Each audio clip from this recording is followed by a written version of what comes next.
হে আল্লাহ ভাঙো সুলতান আজগর আলী হুজুরের ভাঙো সুলতান আজগর আলী হুজুরের খাতিরে ভাঙার জন্য বাঁচাও আল্লাহ আল্লাহ আল্লাহ আল্লাহ আল্লাহ আল্লাহ আল্লাহ তোমার কাছে ভিক্ষা দরখাস্ত রাখলাম আল্লাহ তুমি আমাদের জন্য যথেষ্ট হাসবুনাল্লাহু ওয়া নি'মাল ওয়াকিল নি'মাল মাওলা ওয়া নি'মান নাসির হে আল্লাহ আপনি আমাদের জন্য যথেষ্ট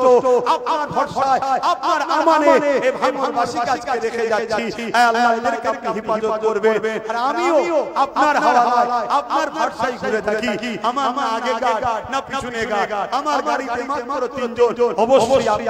আমার সাথে আছেন আমার নবী গুহার মধ্যে বলেছিল হে আবু বকর তুমি আমি নয় আল্লাহ সাথে আছে তোমার হাবিবের সেই দেখানো রাস্তাতে আমিও বিশ্বাসী মালিক আপনি আমার সাথে আছেন হে আপনার ভরসায় ঘুরে বেড়াই আমার ঈমানের যদি হেফাজত করবেন জান মাল হেফাজত করবেন লোভ লালসাকে হেফাজত করবেন কিছু জালিম আছে আমার নামে মিথ্যা মিথ্যা বদনাম দেয় আমি নাকি তোমার দিনের পিছে থাকি তুমি আমার মরণ দাও আল্লাহ আর যদি পিছে না থাকি যারা এই ইলজাম লাগাচ্ছে তাদের মুখোশকে খুলে দাও আল্লাহ তাদেরকে আরো লাঞ্ছিত করো আল্লাহ তাদেরকে অপমানিত করো আল্লাহ রাস্তাঘাটে লোক দেখলেই যেন বলে চোর যাচ্ছে গুন্ডা যাচ্ছে বেয়াদবি যেন হয় আল্লাহ আল্লাহ তুমি তাদেরকে আরো বেয়াদবি করো আল্লাহ হে আল্লাহ আজ তোমার কাছে দরখাস্ত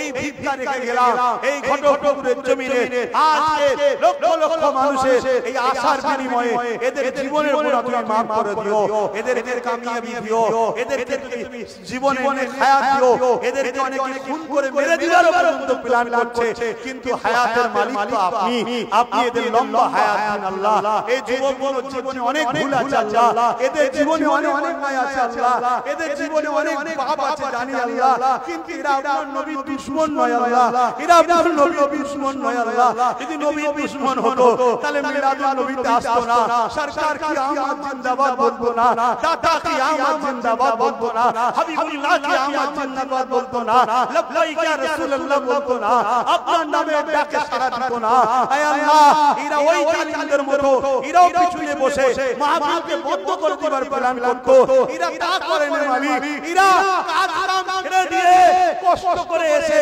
এতক্ষণ ধরে এই ভিড়ের মধ্যে গরমে ঠেসাঠেসি করে আল্লাহ এরা তোমার হাবিবের মিলাদের মাহফিলে এসে এখন তোমার কাছে হাত পেতেছে হে আল্লাহ কবুল করে নাও আল্লাহ নবী মুহাম্মদ সাল্লাল্লাহু আলাইহি ওয়াসাল্লামের বংশে আমার জন্ম দিয়েছো নবীর খাতিরে কবুল করে নাও বংশের খাতিরে কবুল করে নাও ইমাম হাসান হোসেনের খাতিরে কবুল করে নাও খাতুনে জান্নাতের খাতিরে কবুল করে নাও গোসপাকের খাতিরে কবুল করে নাও মুজাদ্দাদ জামানের খাতিরে কবুল করে নাও সুলতান হিন্দ গরিবের নওয়াজের খাতিরে কবুল করে নাও সুলতান আজগর আলী হুজুরের খাতিরে কবুল করে নাও হে আল্লাহ কানিরে ভুলভুলসিয়াকে তিনার খাতিরে কবুল করে নাও হাওড়া আব্বাস আলী হুজুরের খাতিরে কবুল করে নাও হে আল্লাহ পাঁচ হুজুরের খাতিরে কবুল করে নাও বসিরার বড় বড় হুজুরের খাতিরে কবুল করে নাও হে আল্লাহ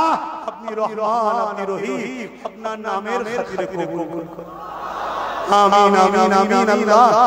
আপনার হাওয়ালে আমার ভাইদেরকে রেখে যাচ্ছি এদেরকে সুন্দরভাবে ঘরে ঘরে পৌঁছে দেন শয়তানরা অনেক চক্রান্ত করবে হে আল্লাহ সেই চক্রান্তে ফাঁদ থেকে এদের বাঁচিয়ে ফিরে পৌঁছাবে আর আল্লাহর কাছে শেষ আশা আমি যতদিন বাঁচবো আল্লাহ তুমি আমাকে হকের পক্ষে তোমার নবীর দ্বীনের প্রচার বেশি বেশি করে করার তৌফিক দাও